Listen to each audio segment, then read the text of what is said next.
All right, Dr. Seeley, we back. Yeah, we are back. Take 11. Let's go. Take 11, man. This is the one. I got a good feeling. I have a good feeling, man. 3's a charm? Nah. Carry the 1. 11's a charm. Let's go. All right. Yeah, what do you think, man? It is good to be back in the chateau. And It is good to be back. Oh, yeah. Here we go. Here we go. Starting with the bun game strong. On the way up and on the way down. Here we go. What else you got? Button game strong. Oh, dude, I got buttons for days. I know that. Button game is not mediocre. That one's super compelling. That one always pulls me in. Oh, yeah. Alarm. Anyhow. Where are we? I think we're in the robot apocalypse. Oh, man, that does make me feel nervous. But that's on the horizon, huh? Apocalyptica Robotica? Yeah, it's a community event going on. What is that? Yeah, July 9th at Yucca North, right here in Flagpole, Arizona Nice, 8:30 p.m. You can find your tickets online for $25. And this is being hosted or put on by Kaylee Quick, who was on the pod earlier.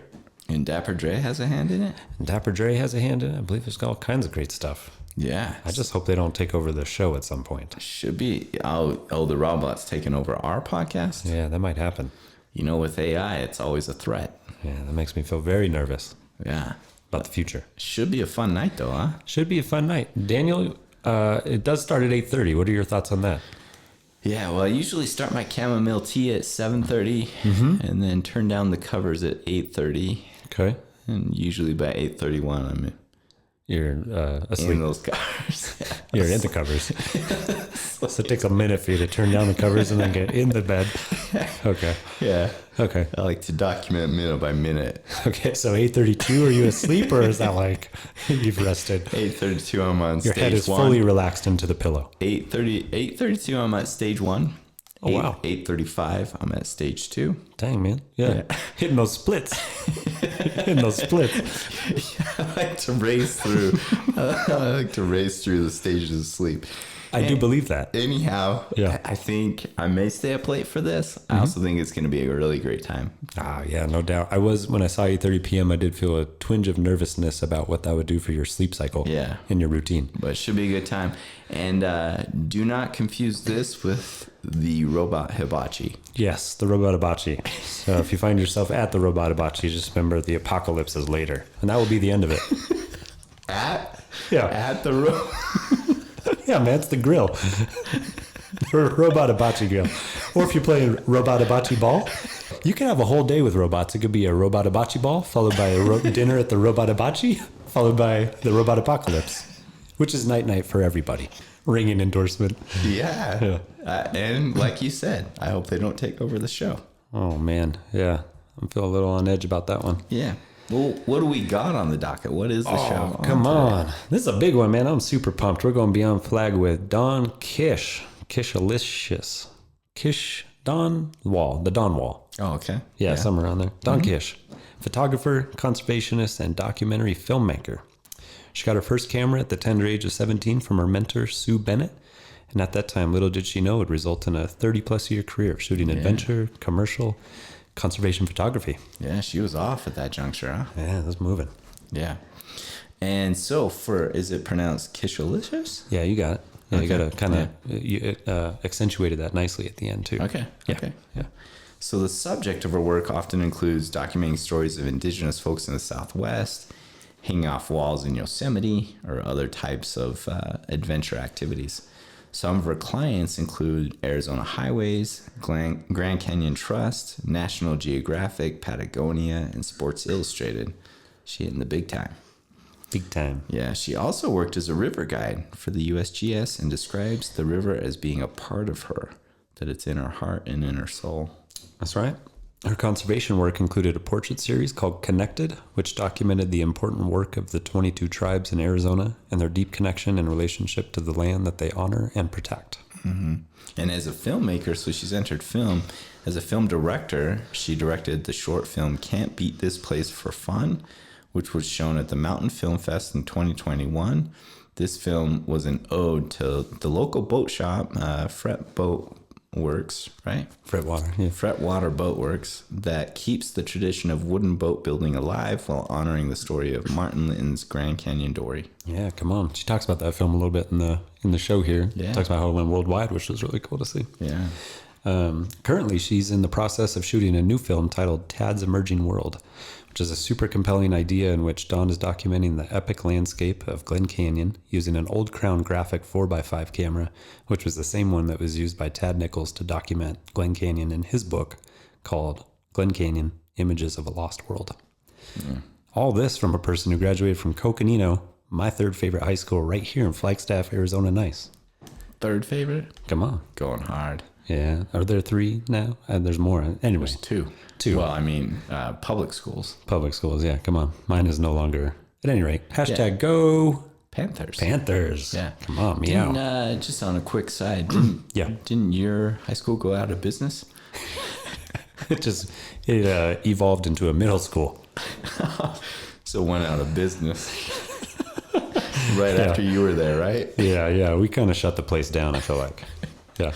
I can see why. Well, really what happened is we started the decline. Yeah, the years after us really picked it up and ran with it. Yeah, so you set the foundation for the decline. Yeah, absolutely. Good for you. Yeah. Mustang apocalypse. Yeah.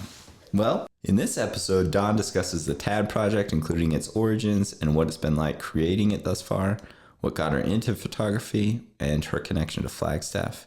In between these topics, there are various places the discussion lands, which include learning about Dawn, jokes for days, and going ham sandwich on the button game strong. Man, ham sandwich on a hashtag button game a little too strong. Not possible. Not possible? Yeah. Yeah, we'll have to leave that to the listeners. Yeah. Well, thanks for joining us as we go beyond flag with Dawn Kish.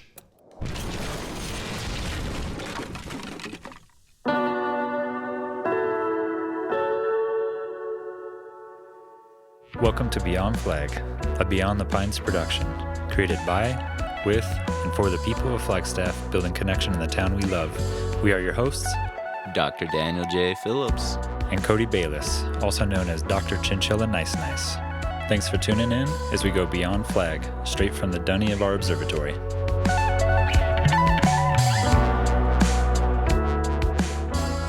Back in Le Chateau, we are here with Dawn Kish. Thank you so much for joining. Hi, it's good to be here. Yeah. Is Kishalicious? Kishalicious. I was referring to you as the Dawn Wall. Yeah, I'm sure we That'll could come work. up with some other nicknames as time unfolds as well. Yeah, I like nicknames. They're fun. For sure. So I feel really lucky to sit with you today. It seems like you've been out and about doing a lot of filming. I guess I'd be curious just to hear what life's been like recently. Yes, it's been going. Getting in a car, getting in a boat. Yeah, paddling. Big adventures in Glen Canyon. Keep you active, keep you traveling. Let's see, we just got back from filming the last leg of our film, Tad's Emerging World. And we were in this most amazing side canyon. I can't even describe. It's like magical. Beautiful sand carved walls, slot canyon, super sensuous, super amazing. And now back in editing mode. So got all the footage that we need for our film, and then now we're just going into editing mode and hopefully finishing the film by end of July. Okay. So yeah, lots of time on the computer now. So you've done all the filming's done. Filming's done. I started this in September of last year. Mm-hmm. So it's been a while. Obviously, I didn't shoot, during the winter time or anything like that because it was just too cold. But picked up the project back in the spring and then did some stuff just recently. Yeah, I just wanted to make it the best it could be. And plus, the canyon just kept calling me. So I kept going. And I was like, I still need to take photos because it's just so hard to get on the lake. You need a boat, you need gas, you need money, and you need time. Just to get from one place to the other just takes a long time to get there. It's a big adventurous place. Glen Canyon is so overwhelming. It's so gigantic. I had no idea. I thought, I'm just going to go to this canyon, take some pictures. No, it's not like that at all.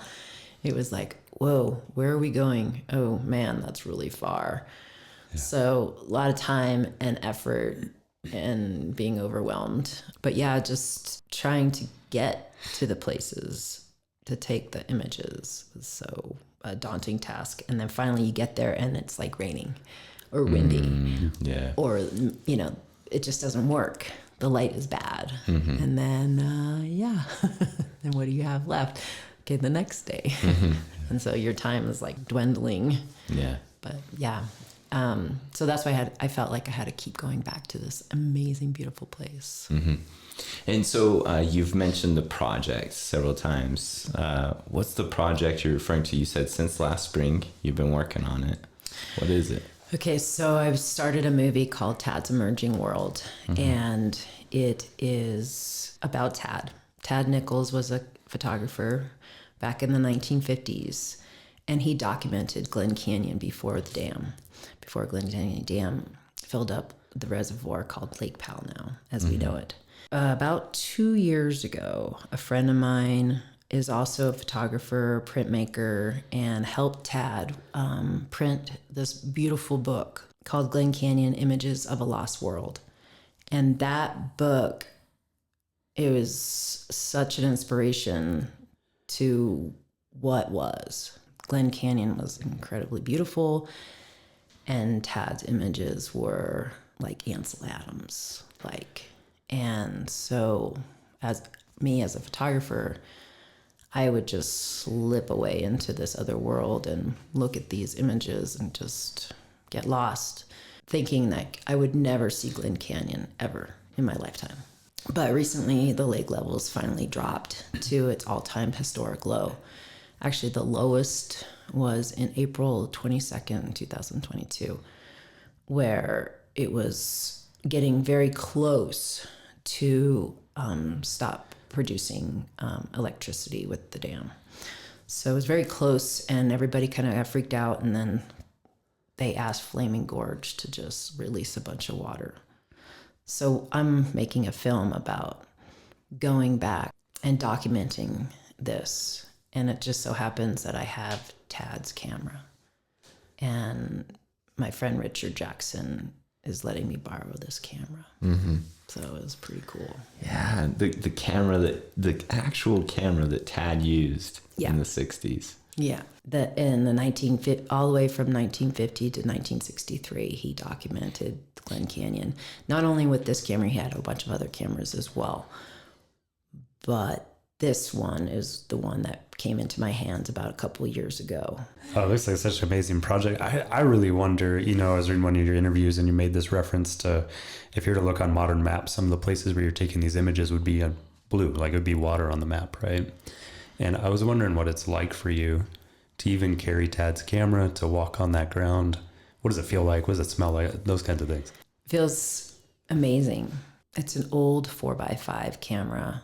So just the film itself is quite big. It's 4 inches by 5 inches pieces of film in a canister. And so it's kind of big and clunky and it makes these great sounds, and sometimes it doesn't pull out right, and it's like, come on, Tad, come out. Like the bells won't come out gracefully. They kind of like, like kind of like an old piece of machinery in a way. Yeah, I saw an interview with you, or read an interview that you had done. It was a print one, and you had mentioned how it was a little daunting to take a camera and to actually begin using film, and that you backed things up using digital image because it was a little nerve-wracking to think, did I capture what I wanted to almost? Or that's how I read it. That's how I understood it. What was it like to take a film picture where you don't know the product, you're unsure of the result? Yeah, what was that experience like out there? So I mentioned the place was overwhelming. I guess keep times by 100 and a million. And this whole project was a very daunting task for sure. A lot of times I questioned my sanity in trying to produce this, but everything kind of came into place. Like I got used to the camera more. I worked with 4x5 in the past, which is not a big deal, but like you said, I was so used to digital, like seeing the outcome right away. You're not knowing what's going to happen until you get into the dark. And then you're like, oh my God, there it is. Thank God the image is there, So sometimes you're like, okay, thank God. But just trying to get there, just trying to be there and just trying to relax with your environment, I had to convince myself to just like, okay, that's okay. Just breathe. So a lot of times I would just pull the trigger and then release it and just do like this breath, because I was trying to take in the beauty and not think about all the stuff that was kind of a little bit stressful. And I felt like I was meant to be there eventually, because if you want to go back to your question, I was like, I finally felt really comfortable with the camera and felt, like it was just kind of an extension of me, like my other cameras were. I kept calling it Tad, and like it was just more of a spirit, and less of a camera. So I was definitely trying to tap into what Tad was seeing or be inspired what I thought he would maybe take a picture of, or just be inspired by him in general, and then just be inspired by the beauty of nature too, like watching the light, watching the reflections. Not every shot was a good one, so you have to be like really careful, like what you're going to take a photo of, because there's only like that one shot, right? So you're going to be like, okay, gotta like really think about what I'm going to do here. And maybe I wouldn't take it. Maybe I'd set up and go, oh, the light's gone, damn it. Because it takes a little while to set it up. It takes, you got to put it on the tripod, got to like focus. I showed you how to like, you got to put the cape on. It's like, you're not just like putting it up to your eye and click. So it just took a long time just to make one exposure, and sometimes it wouldn't be happening and sometimes it would. Yeah, I was thinking like, and this image of you kind of carrying all this stuff through, like I guess Glen Canyon, getting set up, and then maybe not even capturing the image that you're aiming for. Then seems like that could be super frustrating. Yeah, sometimes like just cursing the sky. Yeah, cursing, and just I'm pretty quiet on that level when I'm stressed. So I probably just went and made a cocktail or something. Absolutely. Done. Yeah. It's like I'm done. Ease the nerves. Yeah. I actually had that experience once hiking with a photographer. We drove to this somewhat distant location and then backpacked 10 miles, and we're going to stay the night with packs, and the pack with his gear is heavier, obviously. Oh, yeah. So you make all that sacrifice, and then we showed up and the lighting was bad and it was super windy. Like conditions never were good. So we were there for 2 days and he never got the conditions he had hoped for, right? And right. Still you make that commitment. Yeah. It's intense. It is intense, and that happens a lot, especially with, these are mostly landscape photographs. So, I mean, I've done a few people within the landscape, but I was just mostly concentrating on landscapes. But yeah, the wind, oh my gosh. You don't want wind hitting your camera when you're at slow shutter speeds, and then the wind in Glen Canyon is so intense. I mean, that's why it's so beautiful, because there's all these curved walls. It's like the wind's creating those curved walls, so you get it. But wind, rain, we had it all. Mud, stuck in the mud. Sand, dust, ruining your camera equipment. Yeah, you name it. It's tough out there. It's tough to make landscape shots, and then it didn't work out the first trip. So 5 days turned into 4 days because of the wind. Second trip, God, we had such an incredible thunderstorm that it broke my tent. Oh, wow. Yeah. It's like, God. I woke up the next morning with all rain, and I mean, I was such good crew that we had still kept it light and still kept going downriver and still had a great time, but just had to figure out how to keep moving and not let it get to you. Yeah. Yeah. Yeah, I was thinking 1 cocktail, 2 cocktails. I mean, how many cocktails are there? Yeah. After the tent. After the tent collapses, yeah. What keeps you going when conditions are like that and things are just not how you would draw it up, I guess? I don't know, because I guess I'm just a weirdo. I just keep going. It's a glutton for punishment Like, sort of thing. all right, I'll just what next? I'll take it, I guess. Yeah. Were there, I'm curious, were there precarious moments in the boat, like on the river itself? Were there times where it was either rough water? You mentioned that Glen Canyon, the water's more calm than the Grand Canyon. But were there any rough moments in the boat with the equipment? So back in the day when the river and the Colorado ran through Glen Canyon, it was pretty mellow type of river, like class 1, 2-ish, not like Grand Canyon, which is 4 or 5-ish. So there's no white water in the Glen Canyon section. But when the lake filled up, this lake, when the wind hits, it can turn into an ocean. So there were times where my little boat, it was like 16 feet. It was like just a little boat with a little motor, 6 horsepower, and there's all these jet boats and houseboats that are just gigantic, The water just turns into these giant white caps. Mm-hmm. I have to get off the river. I have to get off the lake then because it'll just clobber me and toss me around like a little cork. Mm-hmm. So yeah, there were some moments like that. I was with somebody else. They had a jet boat and it was like we ran out of gas. Oh no. There's all kinds of things that can happen out there. I feel like, this is just one of my biggest challenges, but also one of the best projects I think I've ever had. So. Why is this project so important to you particularly? I think the Southwest is just so gorgeous that I want to protect it. I've been working with conservation groups for years, and I've been outdoor photographer for over 25 years. I started with snowboarding. Worked for Trans World Snowboarding magazine when I was like 20. Oh, yeah. And then I worked for like Bike magazine, and I just did all the climbing magazine. And so I was an adventure hog photographer, right? Mm-hmm.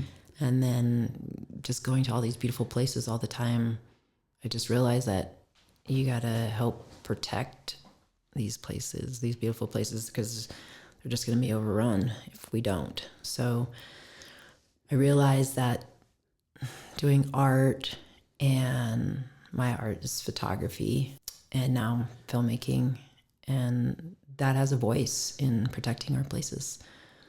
So I just wanted to protect my home.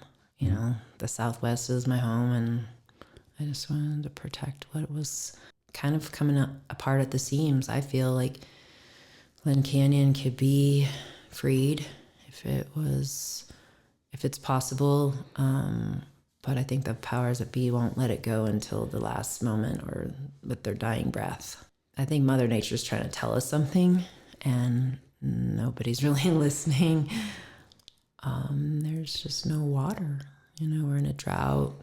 We consumed way too much. There's climate change. There's just so much that I think we need to figure out how to protect these places and ourselves. So really protection and conservation is sort of the thing that keeps you going through all of that. Yeah. And that's kind of the why in the project. Yeah, art and advocacy together. That's kind of like my main goal. And so we can be out there and enjoy these places free and natural as possible. Yeah, and like in that, I just wonder, before we started recording, you showed us your current article in the Arizona Highways that came out this month, it looked like, if I'm right. Mm-hmm. And one of your shots has the original Colorado River channel, which you were saying has been pretty much underwater for the last 60 years. And it's one of those things where I wonder, like, when you walk up to that and you see that for the first time, what is that like? Oh man, I cried. Yeah. I just couldn't believe it. Yeah. I was so shocked that the river returned Yeah. and that the lake was gone. I had thought I was going to Hyte Marina to see a giant lake still. And I got there and I went to the Hyte Overlook and I would look down and I was like, oh my God, there it is. There's the river. And I just cried. I was like, yay, there's Glen Canyon. Yeah. I never thought I would see that ever in my lifetime. Mm-hmm. Yeah. Yeah, it is staggering. I guess it didn't register to me, right? Like the idea, and I wonder if most people would think this or not, that actually underneath that lake is the original river channel. Yeah. And it's just been buried. Yeah. Yeah. Which is kind of I don't know, I guess for me, just kind of naturally understand that as a big reservoir, a big lake. Exactly. And I love looking at the maps because you can actually see the old river channel. So some of the photos are pretty close to not necessarily the Colorado River channel, but there's a lot of side canyons I would explore. And I'm right there, right in their little creek bed or something like that. And you mentioned something about, like I'd be taking photos underwater. It's true. Like if you look at the current maps today, in the blue area, which is the lake, Yeah. looks like I need some scuba diving, equipment to take these photographs. Right. They're on land. I'm on land. Those all are taken on land, and which just goes to show how low the lake levels are. It's still a lake. Don't get me wrong. Yeah. But it is. Glen Canyon is emerging in some form or fashion, more so than I thought. I thought I was going to see this big giant lake still, and there's these little tidbits that are coming out, and all the archaeology sites are pretty high and dry, so that's good. They're all protected. I think there's some I haven't seen, but they're too close to the river, and still haven't gotten down to some parts of the river channel that I'd love to see some cultural sites, but they're still covered up. Yeah, you mentioned it's still a huge lake, but part of it is emerging. I almost wonder if if you had it your way, what would happen for Glen Canyon as time unfolds, as time goes on? I have an idea for the dam. If it's impossible to bring it down, then maybe there could be some sort of like rivers runners, tunnel that can go down in, and they can like get into through the tunnel, and keep going, and then turn the south side of the dam into solar panels, so they can still create electricity, and then on the other side, just a giant climbing wall would be pretty cool. And then so you could have the best of all the worlds. It's like Dawn's playground right there. Yeah. Yeah. But if I did have my choice, I'd be like, I'll get rid of all the dams everywhere. Yeah. I just think we don't live in a society that helps us be more self-sufficient or live with the land, or like grow your own vegetables or collect rainwater or use solar, or we just consume so much. It's like it's hard to justify all that. I think we just need to learn how to live a different way, instead of just like taking all the water for water fountains instead of drinking water. Or I don't know, there's just a better way I think we can live. And if getting rid of the dams kind of pushes us in that direction, that'd be rad. For sure. Yeah, I was thinking like, I don't know, visually almost like dams sort of represent a relationship that our society has with the natural world in a lot of ways. And I was thinking like, for me, when I think of that visual, it represents control as opposed to like this partnership or this learning to live with the land, or exactly. Yeah, understanding that we have this inherent relationship to it. Yeah, there's got to be a better way. And I think slowly people are realizing that, and people are learning more about sustainability. But it's not the first thing, and they're just so used to turning on their faucet, flushing their toilet, turning on the lights, like, is there another way to do this, another way to think about it? And it's just education. Yeah, eventually, I think, Do you see your work as being educational in that way? I hope so. Yeah. That's the point. Yeah, is to definitely bring more awareness, not just make pretty pictures, but bring more awareness to these areas that need our help, right? Like these natural places or endangered species. I've worked with the Californian Condor, Peregrine Fund for quite a while. I've worked with Audubon, did some work with the Grand Canyon Trust. I've been, trying to, transfer this fun hog world into more of conservation-minded world. So whatever I do, hopefully my story is told through education and or inspiration. How have you been transformed by your own work? Like having these experiences of doing photography and making films and that sort of thing? Yeah, I'm definitely inspired by other people. I'm hoping that I do the same back, like take in the knowledge I receive and then push it out through the creative. I hope that's like a cycle that I'm part of. So how did you get into photography? How did the appeal to go out and take pictures of snowboarding how did it actually originate for you? So this adventure world, I was a photographer, or I was a snowboarder. An adventurer. I was an adventurer. I was a mountain biker. I was a climber. Well, I am all those things. So, I'm an athlete and have been all my life. Yeah. And I love adventures. I love hiking and love the outdoors. And I still rock climb like all the time. I'm going to go to Italy and go to the Dolomites this summer. Yeah. So just always looking for another adventure, of course, and love to keep active. And just hiking around our mountain here is just incredible. I just kind of photograph what is my life in a way. And that this film is so much like this.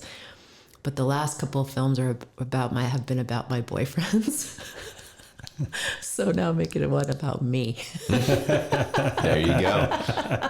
Yeah. I was like, I gotta change the tune here. So I guess I've been just documenting my life pretty much in a weird way, through other athletes and through other experiences. And then this one's the only one that I've ever done like so close to my heart about photography and how much that means to me. And I'm in love with photography and the outdoor world. So I just think that this film is just so much that collaboration, that integration together. What allowed you to narrow that focus or bring the focus back to you rather than subjects outside of you? I think that the camera, it's such an intimate thing, it's like a part of you. It's an extension of you. So like I was debating on whether to make it about me. I was just going to just be like, oh, this guy Tad, he's so cool. And then it just evolved. Like I tried to make it more organic. I didn't want like a talking head, like, and this is what we did today. And I was like, no, I can't do a film like that. I needed to do something different, more from the heart. And it just started coming out. And I just started writing letters to Tad. And it just became, more organic that way. In your trailer, it comes across that way. Like, I think, like, you can just kind of sense this heartfelt connection to the project. Like, I don't know if it's even just in your voice, your tone, the words you're using along with those images. It's really powerful. Cool. That's what I'm going for. Yeah. It doesn't come across like talking head film at all. No, yeah. It seems like it's something that this exists within me, and then I'm going to go document this. It shows like a deep connection to Tad's work, but also yourself and the land. Yeah. And I think I've learned a lot about myself in that way. Like it's really a heartfelt project. So you kind of go inward more than I guess you would. Trying to document somebody else's life and try to bring that all in. And yeah, it was just a really amazing experience. And it's still kind of going. I mean, I'll probably keep going back to Glen Canyon. I'm going to try and finish the film now though, because it's time. Yeah. But yeah, I kind of addicted to that place now. Yeah. I want to go back. I want to keep going back as much as I possibly can. Very cool. Who, I guess I was wondering, it sounds like you have some help on the project. I was wondering who you're working with, and then what your hopes are for the film. I know you said you're hoping to be done with the film and the editing by July. July. It's July. It's July. End of July. Yeah. That was my thought. Yeah. I started this film with my assistant Sierra, and she's been wonderful. She can do it all. She can do filming, she could do editing, and she's not afraid to get dirt in her eye or underneath her fingernails. So she's also an adventurer as well. Cool. So it's been so amazing to work with her. Also, Richard Jackson, the man that gave me the camera, has been a big influence on this project as well. I've known him for over 30 years. My mentor and him were good friends a long time ago. So I met him, and he's a master printer, and so we've been making prints of the project. Some people have been buying prints of Glen Canyon, which is pretty cool. And so we started the photography part of the project, and I had no idea I was going to do a film. I had no idea. Yeah. I was just like, let's just try it. What was I thinking? Anyway, so we did it, and Sierra came on board and was like, yeah, I can film this. I'm like, okay, cool. We had no idea. We didn't have like a script or anything. We were just like winging it. And then all of a sudden it was like, ding.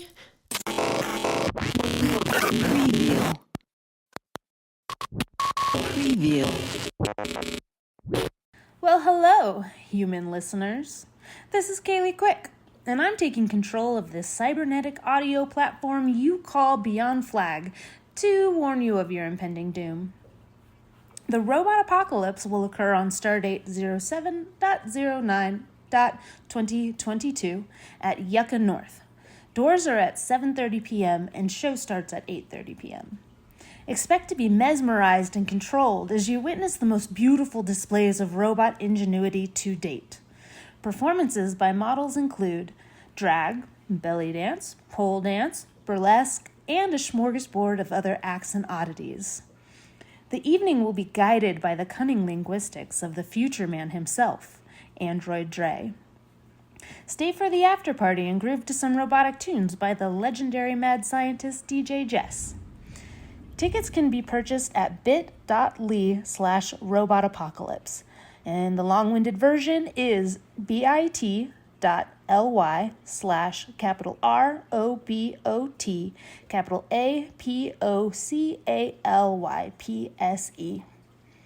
This show is presented by Monster Universe and Culture Shock. Be there or be infinitely square, humans. The end.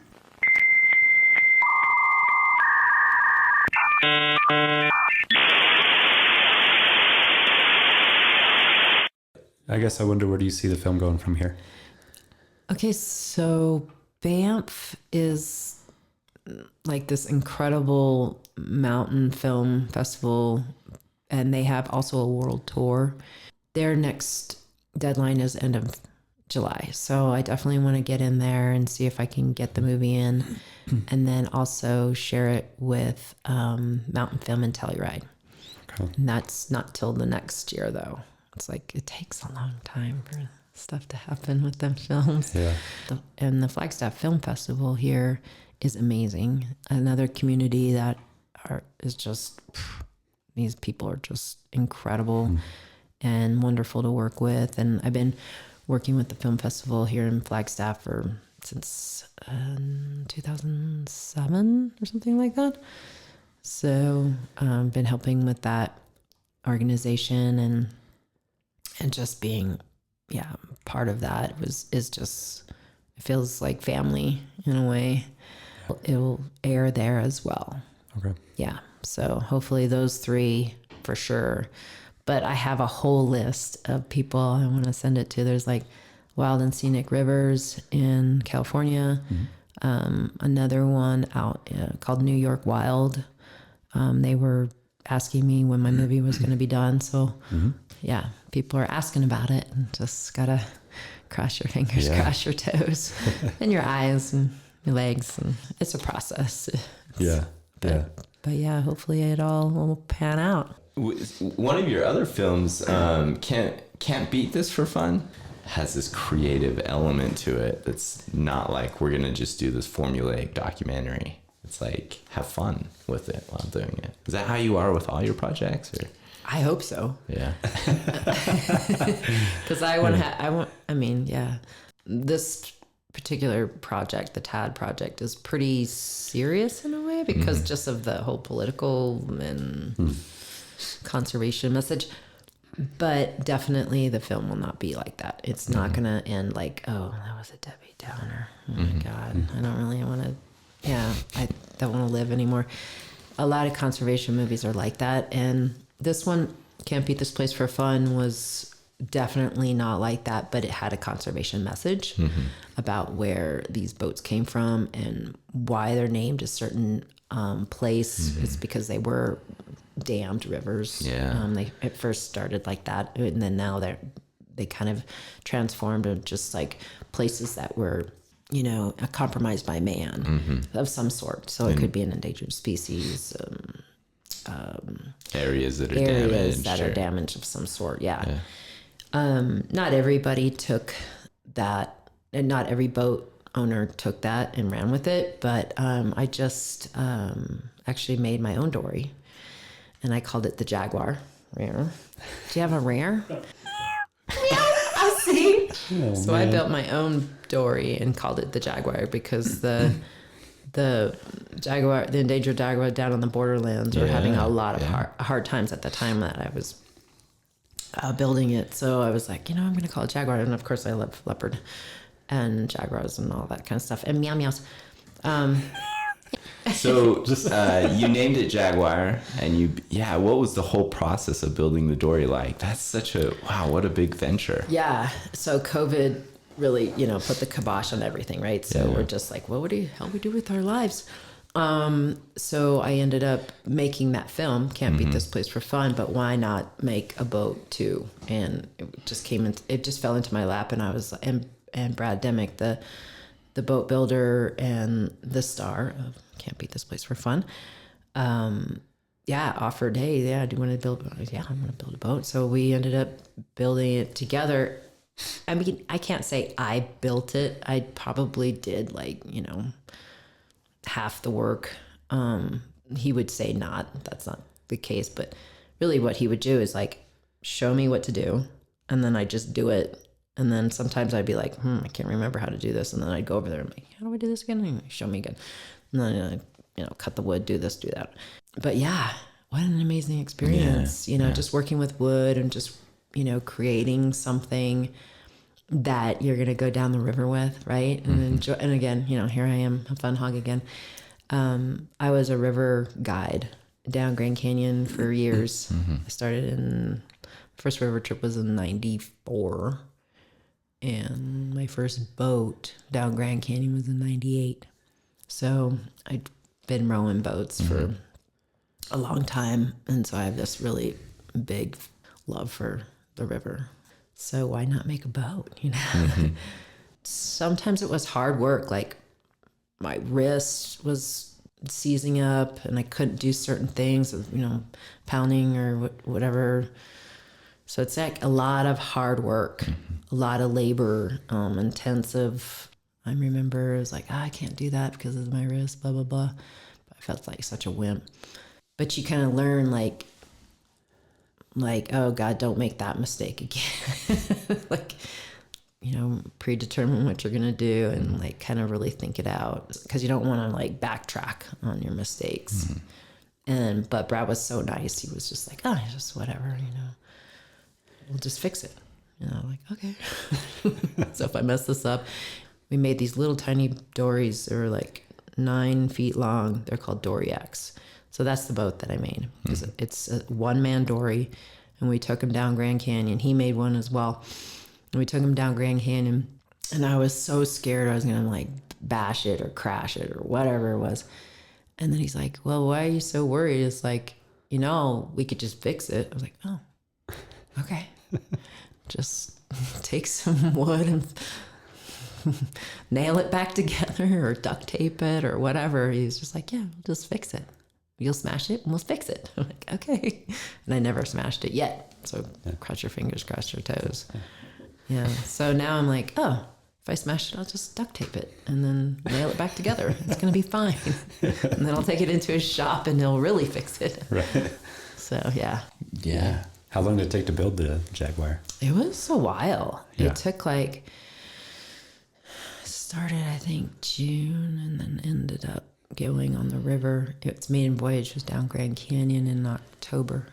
If you just bust the shit out of a wooden boat down there, what do you do? Duct tape, you didn't hear? like Seriously, duct tape. How much duct tape? Like hole in the boat, you're just duct taping it? Yeah. Wow. Yeah. You put duct tape, you pull it out of the water and you dry it off as much as possible. And there's this new stuff called flexi tape, and that's even better than duct tape. But I've seen boats come in smashed into the warehouse or into the boathouse, and then there's just a huge duct tape thing. Yeah. Okay. Incredible. Yeah. Yeah. It's pretty cool. It's like, oh, so what did you guys do before duct tape? And they're like, oh, we had this epoxy weird stuff, glue. Glue. Just glue it? Glue and wood. It's really cool to hear you talk about working through the worry about smashing the boat by knowing that you can repair it. For me, it almost comes full circle back to what you described of showing up at Glen Canyon and being like, oh, wow, this is so much bigger than I thought, or this is, there's so much more exposed than I thought. And then talking about building the relationship with the camera and learning to use it as an extension the way you had with other products. It's like you let go of how daunting or big something is by spending time with it and developing a relationship with that thing. I think you have to, after a while, you have to just let things go and learn from them. I think there's this thing where, people stop themselves from doing things because of that feeling, of the daunting feeling, and they don't go past a certain part. I never want to be that. I want to keep moving forward as much as possible, and even if I'm scared and worried, hopefully time and knowledge, I can hopefully push past that. Yeah. I was wondering, one thing that we typically, before the end of our interviews, we talk a little bit about Flagstaff. And I know when you and I were chatting on the phone a while ago, you mentioned that you graduated from Coconino High School. So you've been here a while. And I'd be curious. You're a Panther. Yeah. I don't have a Panther button. That's different than the Jaguar. I only do button requests for Dawn. All right. So Coconino High School, you said you've been here for a while. I guess I was curious how old you were when you made your way to Flagstaff, and what have you seen with Flagstaff over time? I'd be curious about your relationship to the town. I feel like I've been here forever. No, just kidding. Yeah. I hated the town when I was a little kid because I felt like it had nothing to offer. And that was probably just me being stupid and young. And then as you get older, I guess you get a little bit wiser and realize that Flagstaff is awesome and that it's beautiful. And I don't know what I was thinking. I thought, oh, I need to go to New York. I need to go to LA. I need to go to San Francisco. And I did. I moved away actually after graduating high school from Coconino. I ended up leaving for 10 years. I just traveled the world. I was like, I got to get out of here. I want to see museums and I want to see culture and I want to see these crazy cities that everybody goes to because they want to make it rich or whatever it is. There's like this ideal thing that you're supposed to go do, which I went and did, and it didn't make me a better person. I learned about the world, right? I lived in Paris and Milan and Australia, and I just like went everywhere I possibly could. And then 10 years later, I come back and be like, okay, I did it. And then I realized I didn't want to be really anywhere but here. So when I came back, I was with local photographers, John Running and Sue Bennett, and they were my mentors. They were just awesome. And that community of photographers back then was just really tight. And we all hung out and go to Geeked Out together. That was great. And we learned a lot from each other and just about creating and being with clients. And yeah, Flagstaff was tight for me. It was a really good way to come back and really focus on my photography, because I thought I was going to be a painter. Yeah. Yeah. I thought I was going to be a painter and realized I was probably not a very good painter. It's like, okay, forget it. I'm going to move on. Yeah. And then realized that taking photographs, I love taking photographs, and everybody was responding to them really, really well. And I was like, wow, nobody really responds to my paintings, but they respond to my photography. Yeah. So maybe I should do this instead. I don't think you get this type of community in other places. Maybe you do, but I haven't experienced it in other places that I do here. The community here feels like kind of like family in a way. Like I know that I can just kind of reach out to whoever and just be like, hey, I need help on this. And somebody will be there, whether it's my own family or close friends or even not close friends. I think we all have each other's backs here in some weird way or another. I mean, just even like you guys wanting to, I don't know if you want to talk this, but, help with promoting this film, which is awesome. Thank you so much. Oh my God, that's just like my little heart pitter pat. And then someone like Jason from Canyon Coolers is interested in the project too. He thinks it's awesome. So there's that connection for this film, which is phenomenal, right? And then another person came up to me and she's like, okay, I want to help you with your film, and we have this foundation and we're going to help you with it. I'm like, oh, really? Like, how does this all work? Yeah. Like, so this community is so tight in that way. And I don't know, just right now it feels really warm and fuzzy inside. Yeah. Yeah. Well, we feel lucky to support you in this project. This project's inspiring to us. How could others offer support to the project if they wanted to?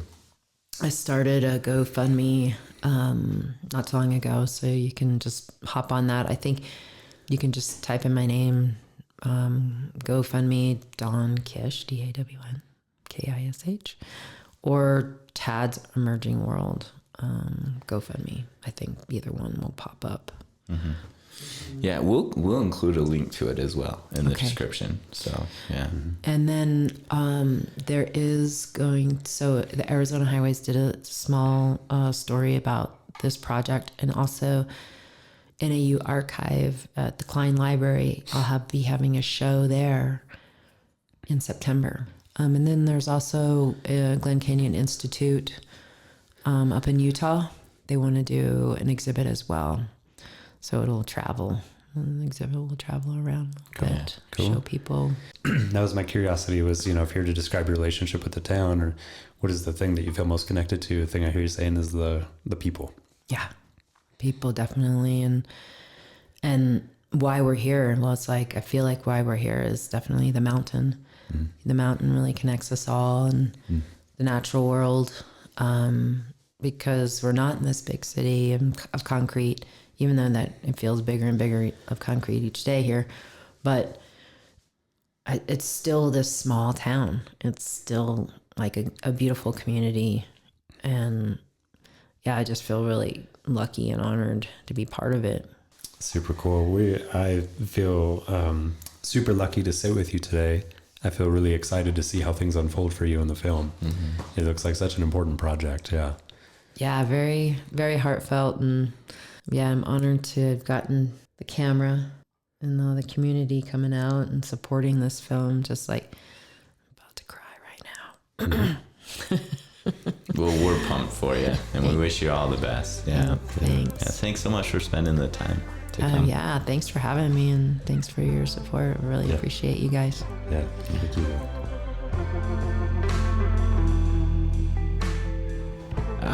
So Dawn's left the building? She gone. Man, how much fun was that? That's good. You know, what comes back to me is it kind of reminds me of the Neil episode in a way, in which we had all these conversations outside of the actual recording too, which were super fun to have with Dawn. It was good kicking it out in the lobby at the chateau for a while. Yeah, got to learn a lot just about her life and perspectives, which is really cool. I mean, one of the benefits, right, is getting to know these people individually rather than just recording a voice talking about something. Yeah, for sure. It was really fun talking. What do you take with you from the interview? What was it like for you? There was that one point that sticks out to me most that I think relates a little. I mean, there are so many ways. I think she emphasized the connection to community. She talked about connection to the environment, obviously, as her career has evolved towards conservation type art project. But I think there's a connection to self element there where she talks about how anxiety provoking, and sitting with her in the room, like, when she started, she emphasized how big and daunting it all seemed when she showed up, when she rolled up, or if she was even looking at a map and seeing how far she was going to have to travel to go take these photos. It was daunting, like anxiety provoking. She said overwhelming. She used the word overwhelm a lot, and yet she still did the thing. And then later in the show, she ends up talking about how she grew to become comfortable with that camera and with the project. Yeah. And so for me, the thing I take from it is that connection to self, where when you encounter that thing that's scary, if you get over that hump, that's usually where the exploration, learning, and growth occurs, right? Yeah. It makes it worthwhile. Oh, for sure. Yeah, for me, and I think part of this, I don't think we talked about on the pod, but it was actually out in conversation afterwards, as she was talking about the process of using the camera and that sort of thing. And she was saying, we were talking about social media, and she was saying how Instagram is instant, right? And then she was saying this process of using Dad's old camera is anything but instant. And so in a lot of ways, she has to go through this process and take these photos, and she doesn't get feedback immediately in a lot of ways. And so for her, it's not instant. It's a process that takes time. And I was just thinking of all those different, all the hiccups, right? Mm-hmm. The wind and the lighting and the going to remote places and that sort of thing. And I was thinking for her, the value is found in kind of her purpose with doing the project. Mm-hmm. And so it's cool to see the way in which now she gets to share that with everybody. Yeah. Really fortunate and excited to see what comes out. Oh, it looks phenomenal. Those pictures in that Arizona Highways magazine that she pulled out. Yeah. Just incredible images. Like seeing the river. Mm-hmm. The lake has dried up enough that she has pictures where it's just the river now, not even the lake. Yeah, the original river channel. Yeah, it's so cool to see. It's incredible. Yeah. And that, and just how much fun she was, man. We got some jokes in there. She was, egging on the button game strong. I don't know that egging on is the right word. I think she was impressed. I would pick the word impressed or inspired, maybe. Inspired would be the word. Impressed and inspired are the two words. I mean, if I had to pick out of those two, I'd even pick inspired. I think inspired is a better word for it. I think she emphasized dramatically how much inspiration comes from the button game. Yeah. In addition to the words that are used, I could really feel it in the room. Just palpable. Palpable inspiration. Yes, from the button games. Yeah. So would you say that I'm like a muse? I would really have to probably stop short of that. You don't think so? A muse? Yeah. Like I'm a muse. I'm inspiring Dawn, the artist. The button game. This is one of those moments where my brain shuts down. It's kind of like the same thing where you were asking me if I need to go to therapy because you falling out of the boat breaks my whole conceptualization of you. Yeah. Yeah, and I'm totally stuck right now, man. Did you? You asking me if you're a muse just Did you? Well, I kind of leads to another question. We can leave that for what it is. But did you start therapy to accept to help your mind reconcile the idea that I didn't perfectly maneuver the rapid? I have not yet. A lot of wait lists out there. I'll say that. Is that what it is? It's a lot of wait lists. Yeah. So to looking a me few in people. the eye. Yeah. Looking me in the eye, you're telling me you've attempted to schedule with a few people and currently are on wait lists. I cannot maintain eye contact there. It was some of my experience too, is calling counselors and they're like, well, if we do a quick 5-10 minute, just kind of get an idea what brings you through the door, and me sharing that presenting issue, and most counselors just not having a lot of space for that. Yeah. They don't think it needs a lot of work to reconcile the notion that Dan. Yeah. Are these people that know me? Apparently, it is a shocker. That's what I'm saying. It's a shocker. I even went to those online platforms, man. I was hitting up BetterHelp. I was looking for anybody, man. BetterHelp was like, is this about that Dan not doing the river? This is Dan Phillips from Flagstaff, Arizona. He fell out the boat. You need to reconcile the idea. Like, did you have the idea that he would successfully make it down the rapid? Maybe that's where it is. Huh. Yeah. So I have not started therapy yet. Soon, maybe. I hope the best for you. I'm sorry you're going through that struggle. It is wrenching internally. Yeah. Both on the heart and the gut. Yeah. And the mind. And the mind. Mind not so and much. And the muscles. Yeah. And the feet. And the hands. Oh, gosh. Here we go. Well, why don't you take us out by shouting us out? No doubt. You can always find us on the Instagrams, in the interwebs. Start with the interwebs, though. www.beyondflag.com, flag spelled FLG. And same with the Insta-Gs. You can find us on there, beyond_flag, also spelled FLG. Big shout to Dawn for coming through the chateau today. Yeah, mucho thank yous. Yeah. All right, take care. Love yous.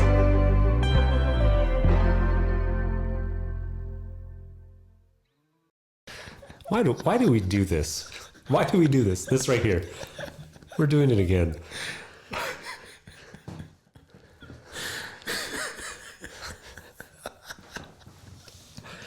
Well, at least we got some outtakes.